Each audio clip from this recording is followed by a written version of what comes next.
జగద్గురువులకు, పరమ గురువులకు, విశ్వగురువులకు అందరికీ, ధ్యాన జగద్గురువులకు అందరికీ కూడా ఆత్మీయ ప్రణామాలు మాస్టర్స్. ఈరోజు గురు పౌర్ణమి సందర్భంగా గురువులకందరికీ కూడా ఇదే నా ఆత్మీయ ప్రణామాలు.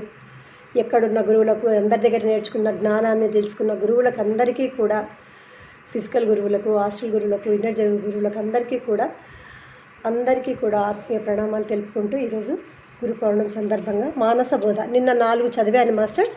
ఈరోజు ఇంకా కొన్ని తెలుసుకుందాం.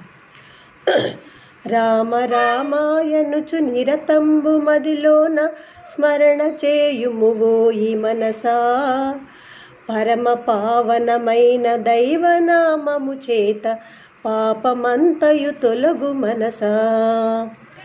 మనస్సును పవిత్రం చేసి అంతరంగాన్ని శుద్ధి చేసేది రామనామస్మరణ కనుక నిరంతరం రామనామస్మరణలోనే కాలం గడపాలి. రామనామము అంటే ఆత్మారాముడిని ధ్యానం చేస్తూ నీలోని ఆత్మను భగవంతుడు ఎక్కడో లేడు, మనలోనే ఉన్నాడు అని తెలుసుకొని రాగము మమకారము తగ్గించుకొని మనము ప్రేమ, సహాయం, సేవ అవి పెంచుకుంటూ మనం ముందుకెళ్ళాలి అని తెలుపుతున్నారు.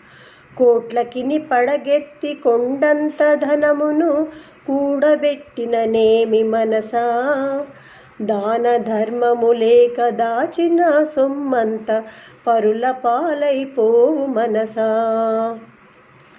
రాత్రింబవళ్ళు కష్టపడి సంపాదించే కోట్లాది రూపాయల ధనం ధర్మానికి ఉపయోగపడితేనే దానికి విలువ ఉంటుంది, లేకుంటే అది పరుల పాలై కడకు దుఃఖాన్నే మిగుల్చుతుంది. మనం ఎటువంటి దానం చేస్తూ ఉంటే దాని యొక్క ఫలితం వస్తుంది మాస్టర్స్. కాబట్టి మనము మంచి మార్గాన్నే ఎన్నుకోవాలి, జ్ఞాన మార్గాన్నే ఎన్నుకొని ఆ విధంగా మనం ముందుకెళ్ళాలి అని చెప్తున్నారు.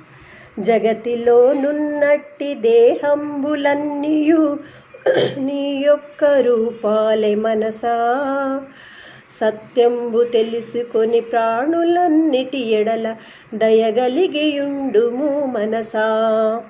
ఈ మహాసృష్టిలో ఉన్న ప్రతి ఒక్క జీవిలో ఒకే చైతన్యం ఉంది. అవి అన్నీ కూడా మన రూపాలే కనుక వాటన్నింటి పట్ల కరుణతో జీవించాలి. జిహ్వ చాపల్యం కోసం వాటి జీవించే స్వేచ్ఛను హరిస్తూ వాటిని చంపి తినడం అన్నది అమానుషత్వం. అంటే ఎప్పుడైతే అందరిలో ఉన్న దైవత్వాన్ని తెలుసుకుంటావో హింసను విడనాడి హంసను చేపడతావు అని మాస్టర్స్, గురువులు చెప్తున్నారు మాస్టర్స్. రేపని చెప్పి దైవ కార్యాలను విరమింపబోకుము మనసా, ధర్మ కార్యాలను దైవ కార్యాలను వెనువెంటనే చేయి మనసా. మంచి పనులకు వాయిదా వేయకూడదు. రేపు చేద్దాం, ఎల్లుండి చేద్దాం అంటూ వాటిని వాయిదా వేయడం వల్ల జీవితంలో విలువైన వాటిని ఎన్నింటినో కోల్పోతాము. ధ్యానం విషయం కూడా అంతే. నిదానంగా చేద్దాంలే, రేపు చేద్దాం, ఎల్లుండి చేద్దామని కాదు. ఎప్పుడైతే తెలుసుకుంటావో పని మొదలు పెట్టాలి, ధ్యానం చేయాలి, ఆత్మ జ్ఞానం కొరకు తపన పడాలి అని చెప్తున్నారు ధ్యానం చేస్తూ. జడమైన దేహము జడమైన చిత్తము నీ స్వరూపము కాదు మనసా, సచ్చిదానందమగు ఆత్మయే నీవని బాగుగా తెలుసుకో మనసా.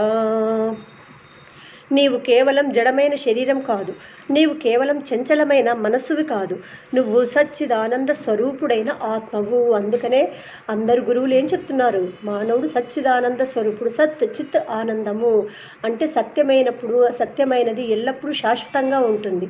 అదే నీవు. లోపల ఉన్న ఆ భగవంతుడు ఎవరో కాదు, ఆ చైతన్యము, కాన్షియస్నెస్ అంతా మనలోనే ఉంది. దేహమే దేవాలయము, జీవుడే దేవుడు అని చెప్తున్నారు. చావు పుట్టుకలన్నీ పంచభౌతికమైన దేహానికే యగును మనసా, నిత్య శుద్ధంబైన ఆత్మయే యగు నీకు జన్మాదులే లేవు మనసా. చావు పుట్టుకలన్నీ కూడా పంచభూతాలతో తయారైన దేహానికే కానీ ఆత్మకు జననము లేదు, మరణము లేదు.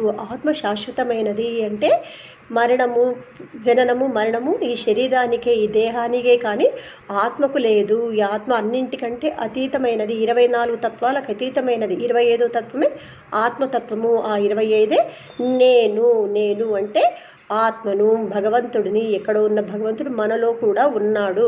మనలో ఉన్న భగవంతుడు అన్ని జీవరాశుల యందు, అన్నింటి యందు ఉన్నాడు. కాబట్టి హింసా చోడో హంసా పకడో అని చెప్తున్నారు.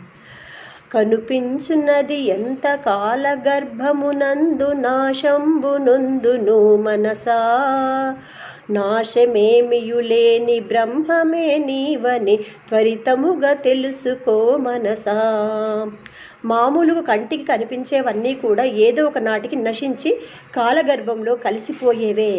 నశించని సత్యం బ్రహ్మం మాత్రమే కనుక అదే మన అసలు స్వరూపం అని తెలుసుకోవాలి. బ్రహ్మం అహం బ్రహ్మాస్మి అంటే ఆ సృష్టికర్తవు నీవే. కాబట్టి ఆ సృష్టికర్తవు నీవే అని ధ్యానంలో తెలుసుకొని ఆ సృష్టి నువ్వు ఎప్పుడైతే మొదలు పెడతావో అప్పుడు నీ స్వభావము ఎటువంటి స్వభావం అయితే అటువంటి స్వభావమే సృష్టి అనేది జరుగుతూ ఉంది. అహం బ్రహ్మాస్మి, నాలో ఉన్న బ్రహ్మము తత్వమసి, అందులో అంతటా ఉన్న బ్రహ్మ పదార్థం ఒకటే అని తెలుసుకోవాలి అని చెప్తున్నారు. విశ్వమందెల్లడల ఆత్మ యొక్కటే కాని రెండవది లేదో ఈ మనసా. నాకంటే వేరొక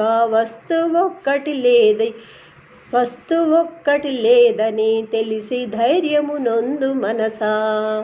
ఈ మహావిశ్వంలో ఉన్నది ఆత్మ పదార్థం ఒక్కటే, వేరొక పదార్థం లేదన్న అద్వైత సత్యాన్ని గ్రహించిన వారికి ఏ విధమైన భయం ఉండదు. అద్వైతం అంటే నీవు నేను అంతా ఒకటే. ఏకం సత్ విప్ర బహుదా వదంతి అని చెప్తాం కదా, ఆ విధంగా సత్యం ఎల్లడలా ఒక్కటే ఉంటుంది. అది నువ్వు తెలుసుకోవాలి. ధ్యానం ద్వారా జ్ఞానము, జ్ఞానం ద్వారా ముక్తి. కాబట్టి ధ్యానం చెయ్యండి అని చెప్తూ ఉన్నారు. ధ్యాన యోగము చేత ఆత్మలో స్థితి కలిగి దృశ్య భావన వీడు మనసా. దృశ్యంబులేనట్టి సద్రూపమే నీవు సత్యమును తెలుసుకో మనసా. ధ్యానం ద్వారా బాహ్య ప్రపంచాన్ని దాటి అంతర ప్రపంచాన్ని చేరుకోవాలి. అక్కడే అనంతమైన వెలుగులను విరజిమ్మే మన ఆత్మస్వరూపాన్ని దర్శించాలి. అదే మన స్వస్వరూపం కనుక దానినే మనం అనుభవించాలి. ఎప్పుడైతే శ్వాస మీద ధ్యాస ద్వారా ధ్యానం కూర్చుంటామో అప్పుడు మన లోపల ఉన్న ఆ బ్రహ్మ పదార్థాన్ని, ఆత్మస్వరూపాన్ని మనము చూడగలుగుతాం. ఎలా ఉంటుంది? వెలుగులు విరజమ్మే ఆత్మస్వరూపం అంటే ఎంత విపరీతంగా అంటే దాన్ని వర్ణించడానికి వీలు లేదు. అంతటి ఆత్మస్వరూపాన్ని నువ్వు గ్రహిస్తావు కనుక స్వస్వరూపానుసంధాయతే భక్తి రిత్యభిధీయతే. భక్తి అంటే నీ స్వరూపాన్ని నువ్వు తెలుసుకోవడమే. దేహమే దేవాలయము, జీవుడే దేవుడు అని తెలుసుకొని అన్ని జీవరాశుల యందు ఆ బ్రహ్మస్వరూపాన్ని, ఆత్మస్వరూపాన్ని దర్శించి నీవు చేయవలసిన పనులను నిష్కామ కర్మకంగా నువ్వు చేస్తూ ఉంటే దాని ఫలితాలను ఆశించకుండా నువ్వు మొదలు పెడుతూ చేస్తూ ఉన్నప్పుడు నీకు ఆ జ్ఞానం అనేది వస్తూ ఉంటుంది. అన్నింటా ఉన్న ఆ జ్ఞానము నీకు తెలియబడుతూ ఉంటుంది అని ఈ సద్గురువు ఎవరు మా విద్యా ప్రకాశానందగిరి స్వాముల వారు మన ధ్యాన జగత్లో ఇచ్చారు. కాబట్టి ధ్యాన జగత్కు విద్యా ప్రకాశానందగిరి స్వాముల వారికి, పిఎంసి ఛానల్ వారికి అందరికీ ఆత్మీయ ప్రణామాలు మాస్టర్స్. Thank you.